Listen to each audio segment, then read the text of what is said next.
La mort rouge contre la bête déconcertante. Les deux dragons alpha de l'univers de Comment dresser votre dragon. Eh bien, ils s'affrontent ici aujourd'hui. La mort rouge est la reine de tous les dragons, capable de voler et de cracher des flammes depuis les airs, tandis que la bête déconcertante est le roi des dragons vivant dans les océans en dessous, lançant des attaques de glace ultra refroidies. Alors, lequel sera le véritable alpha et le dernier debout? Découvrons-le. La mort rouge est un dragon gigantesque de la classe Stalker qui réside au fond d'un volcan, servant de reine à tous les dragons. C'est une créature sauvage qui contrôle tous les autres dragons autour d'elle, au point que même Croque-Mou a peur d'elle. La mort rouge a également forcé tous les autres dragons à la servir et à chasser pour elle, et s'ils ne lui apportaient pas assez de nourriture, eh bien, elle les mangeait tout simplement à la place. Tu trouves ça mauvais? Disons simplement que tu ne veux vraiment pas te retrouver dans son mauvais camp. La mort rouge est l'un des plus grands dragons du monde entier. Elle n'a vraiment aucun problème à utiliser toute cette masse et cette puissance. La mort rouge a pu littéralement fracasser le flanc d'une montagne, détruire des stacks marins simplement en les traversant en vol et balancer des navires vikings avec sa gueule comme si de rien n'était. Elle était aussi tout à fait prête à affronter d'autres dragons. Utilisant sa queue massive et ses griffes, elle les envoyait valser à chaque coup. La mort rouge est aussi résistante qu'elle est puissante. Elle peut fracasser des montagnes sur son passage. Elle peut encaisser des tirs constants des vikings et de leurs catapultes, et même subir de nombreuses attaques d'autres dragons.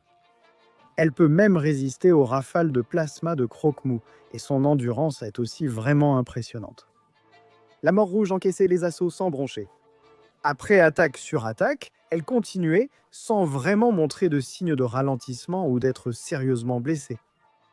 Il a fallu que Pickup et Croque-Mou comprennent que son intérieur était incroyablement vulnérable pour finalement vaincre la mort rouge. Skyway n'est probablement pas son meilleur atout si elle peut effectivement être abattue par un seul tir de plasma dans la gorge. La mort rouge peut aussi voler partout. Même si je ne dirais pas qu'elle est rapide, elle n'est pas non plus particulièrement lente. Je veux dire, elle a quand même réussi à suivre Croque-Mou. Et je ne sais pas si c'est Croque-Mou qui ralentissait exprès ou si les ailes énormes de la mort rouge lui donnaient vraiment une bonne vitesse. Elle a réussi à suivre le rythme de la furie nocturne.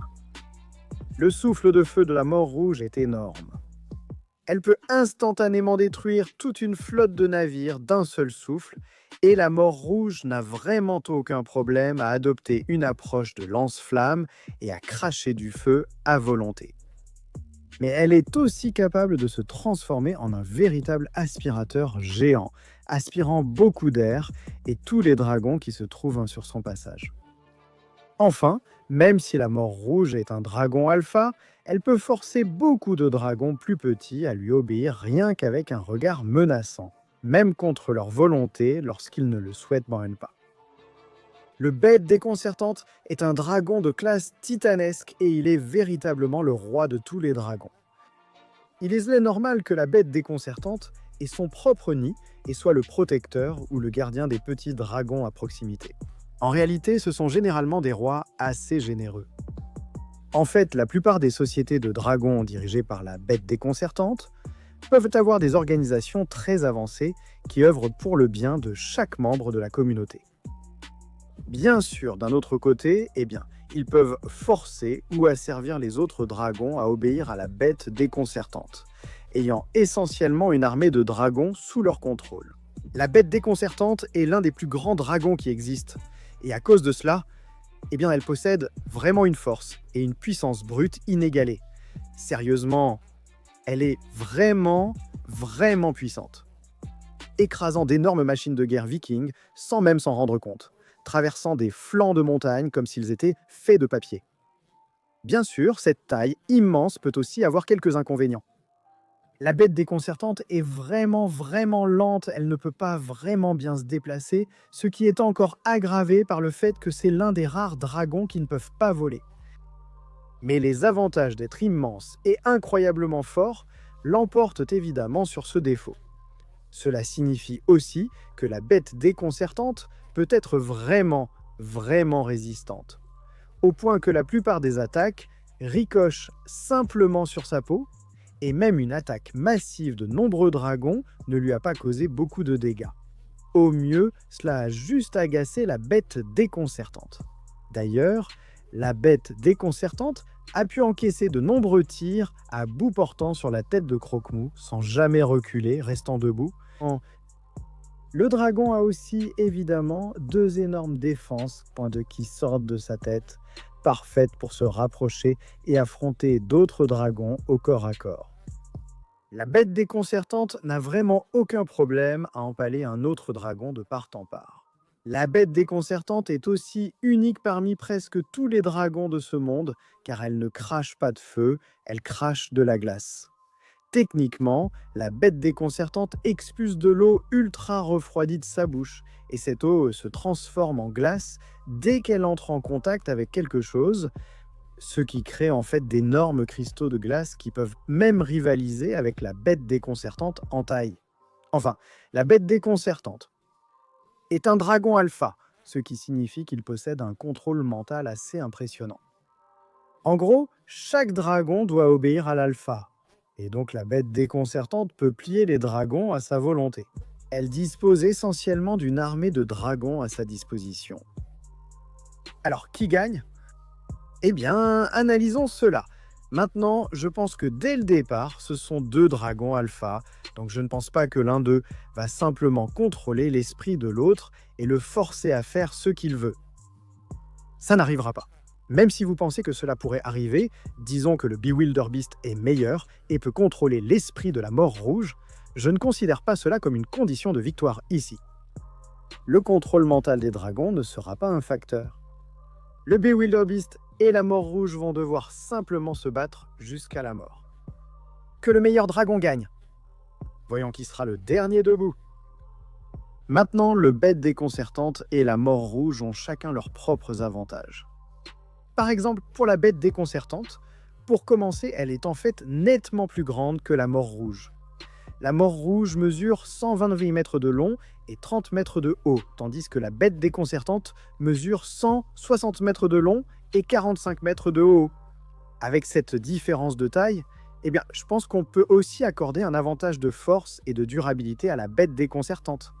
Même si les deux ont montré des capacités assez similaires, dans le sens où détruire des montagnes et encaisser de nombreuses attaques de dragons. Un autre gros avantage pour la bête déconcertante, ce sont ses défenses. Elle pourrait bien signifier la mort certaine pour la mort rouge, comme on l'a déjà vu lorsque les 2 bêtes déconcertantes se sont affrontées. Les défenses sont une arme vraiment mortelle, et on ne peut pas en dire autant pour la mort rouge. Bien sûr, elle a ses griffes, ses dents et sa queue, mais le corps de la bête déconcertante est vraiment bien construit, ce qui fait que la mort rouge ne peut pas placer beaucoup de bons coups. Regardez ça, face plate et d'autres choses comme ça, il est difficile pour la mort rouge de réussir à mordre là, alors que la bête déconcertante pourrait empaler la mort rouge d'un seul coup. Mais bien sûr, la mort rouge a aussi ses avantages, notamment le fait qu'elle peut voler, alors que la bête déconcertante ne le peut pas. La mort rouge peut vraiment exploiter cet avantage aérien si elle le souhaite, en restant simplement dans le ciel et en lançant du feu depuis les airs. Il n'y a vraiment rien que la bête déconcertante puisse faire contre ça. Mais bien sûr, il en faut beaucoup à la mort rouge pour en arriver là. Comme beaucoup d'acharnement de la part de Croque-Mou, et Croque-Mou qui reste dans les airs pour forcer la mort rouge à voler aussi. Il est plus probable que la mort rouge n'aura aucun problème à commencer le combat au sol, ce qui joue en faveur de la bête déconcertante. Ensuite, en ce qui concerne la glace contre le feu, c'est à peu près du 50-50. Mais l'avantage va probablement à la glace. Après tout, l'eau bat le feu. Ce que la bête déconcertante crache, c'est en fait de l'eau super refroidie. Avec tout ça, je pense que je dois donner la victoire ultime à la bête déconcertante. Elle est plus grande, plus forte et plus résistante, et elle possède des armes vraiment dévastatrices. Avec ses défenses, et son souffle d'eau glacée devrait surpasser le souffle de feu de la mort rouge. En réalité, le seul véritable avantage que possède la mort rouge, c'est sa capacité à voler. Mais ce n'est même pas quelque chose que la mort rouge semble vraiment faire régulièrement. Avec tout cela, je déclare la bête déconcertante victorieuse.